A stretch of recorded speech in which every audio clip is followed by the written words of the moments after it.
Okay, guys, here's the second video. And now this video, the reason why another, it couldn't have been involved, or it would have been an hour-long video. I'm going to try to cut this one way down, maybe 15 minutes.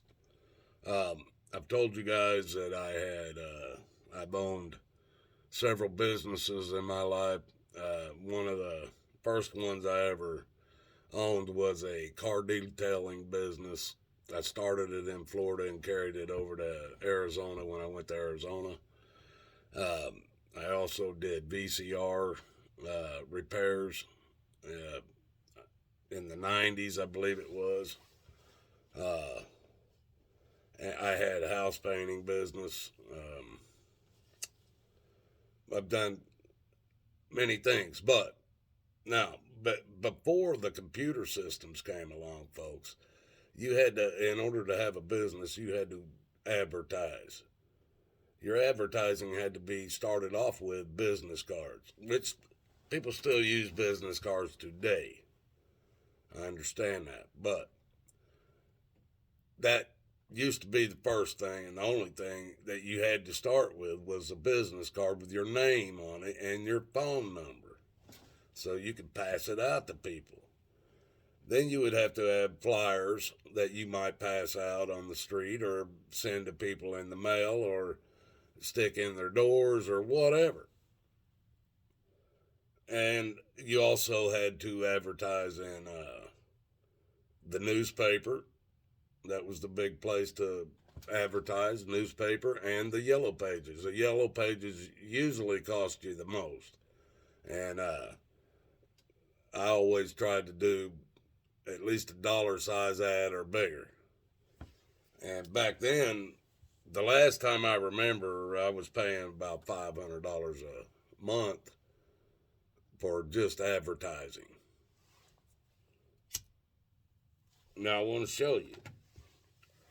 I was digging it through this shit, and I found this was my first invoice of the car detailing business that I had, and I ended up using the top part of it as a business card. But I used this guy.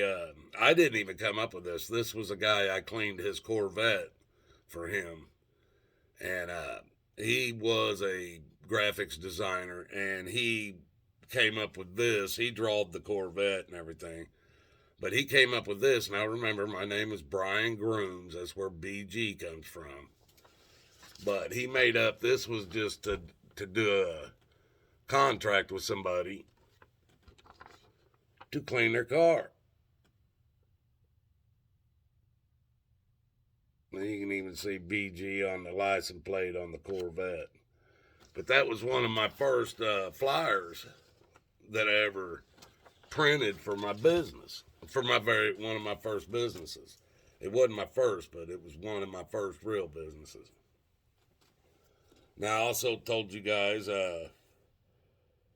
I did VCR repairs. Now this one here I came up with on my own, and I would take this to your local video stores, and they would hang it up, and they would also, at these local video stores, their customers would bring their broken VCRs into that store, and I would come around on the weekends and grab them up. If I could fix them right there, I'd fix them right there. If I couldn't and I needed to take them with me, I'd take them with me and go fix them and bring them back. And I made pretty good money doing that, folks. Now, I know you all have heard me tell you I painted houses. Now, I painted with my dad for about 10 years. Maybe a little more than that. At least 10 years before I ever even went on my own. Now, when I went on my own, I made up my own business cards, but I wanted to use me and my father. I wanted to combine it in. I wanted that on my business card. So I drawed this up myself. And the bigger guy is me. The smaller guy is my dad. Let's see if you guys can see that. Get a little closer here. I drawed this up, and actually, these were my business cards for, and if you even look, butt crack. Those were my business cards for my business when I was in business for painting houses. Now I want to show you. I mean that I'm trying. That was kind of to show you that I have had businesses. I haven't. Most of my time I have spent working for myself, not other people. Now I want to show you some of my artwork. This ain't people. I sold a lot of paintings. The ones that I didn't sell, my family members now own. I've given them all to my family members. Most of my artwork, from scratch boards to hand drawings, ink drawings, charcoal, whatever. I've given all those, the real art pieces, to my family members. They now hang in my family members' houses and stuff. A lot of my oil paintings I sold. I still have. I think I still have one, or maybe I don't have any. The one that's still at my house is my daughter's. But these are small hand drawings that I did that I've just kept for whatever reasons. Now I also one of them, which I'll get to in a minute. This here is one of my oldest pencil drawings. I can't even remember how old I was when I drew this, but let me see.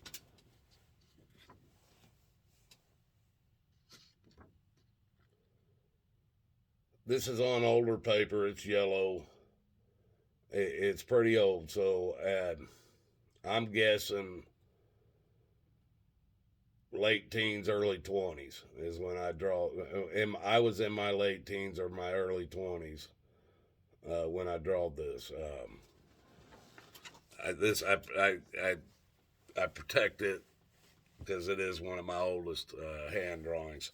Now this one here, I've always been into cars, folks, and this has always been one of my favorite cars.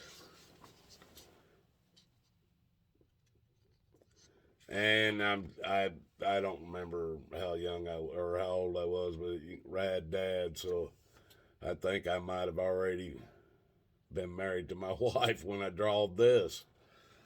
Now I know you guys know about my Fakawi four-wheeler channel. And this is and I wish I'd had a picture of my Bronco to show you. But this is where I came up. I had to do a magazine layout. I had to create a magazine and do a magazine layout when I was in college. And so I had a lot of buddies that we all went out four-wheeling. And I kind of nicknamed us the Fakawi four-wheelers, which comes from an old joke of the Fakawi Indian tribe that they always saw them up on the mountains going, where the fuck are we? Where the fuck are we? So I took Fakawi, and that's where I come up with my Fakawi four-wheelers, because we're always up on the mountain. Where the fuck are we? You know, but I used my own Bronco in the design. But this was a real original layout I did for the logo, for the magazine and everything. And this right here, you can see I messed up when I was drawing it, drawed it too big. So I had to staple an extra piece of paper in there. This was the original. This is what I worked from. Hand drawn. This was another one. The only thing is I always wanted my tire on the back. I never did mount my tire on the back. But, and my Bronco was blue, or not blue, it was white. I wanted a blue one. But that, I still designed that drawing after my Bronco I had in Arizona. Now this one here, and it's, let me see. This one here, it actually was a scratch board. If you people know anything about what that is, the original now sits at my daughter's house in Arizona, but I also used it to make some prints back after the attack on the towers, and I made these prints to be this. Now you can see the eagle. If you actually look real close, you can see it's scratched in. Everything is scratched in. I did this actual eagle. That was the way it looked when I was done with it. Like I said, my daughter has it out in Arizona. I added that to it and made a print.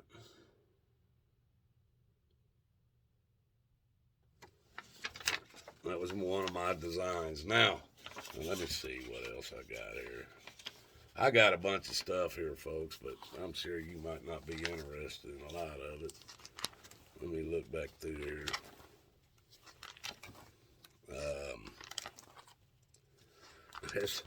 This kind of always been one of my favorites. And I was just messing around. I think the Olympics was going on at the time. But let me do this. I was just doodling. And that was the first one I came up with, where the guy's gonna pole vault, just a little clowning around. Then let's see. This guy, he's doing the javelin toss. And then the last one, a runner. I didn't quite get his foot up and over the...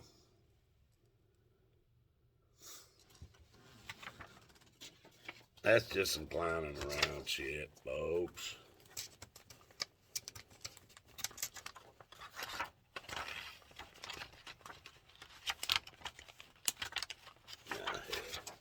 Put it back in later. Let's see here. And then this one, I had to do a comic strip. Had to do a comic strip. This is all I could come up with at the time. And I was living in Arizona. Let's see. Let's get it up there. Can you read the words, folks? If you can't, pause it and blow it up or something. It's a stupid little comic. All right, folks. That's it on this one, 13 minutes. But like I said, folks, I'm only showing you this stuff to show you guys that I'm not lying about myself. When I tell you guys stories about my life, I'm not lying to you. I have no reason to lie about it. And maybe this will help. I don't know. Make you believe me when I say to find Jesus. That's what I'm hoping. Just makes you believe me. I don't care if you believe anything else, folks. Just believe me when I say it's time to find Jesus.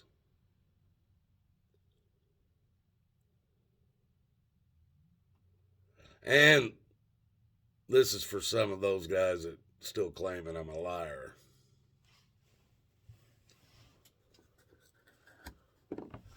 The funny thing is, folks, is I have family members and people that used to be family members that are watching my channel that know what I'm telling you to be true.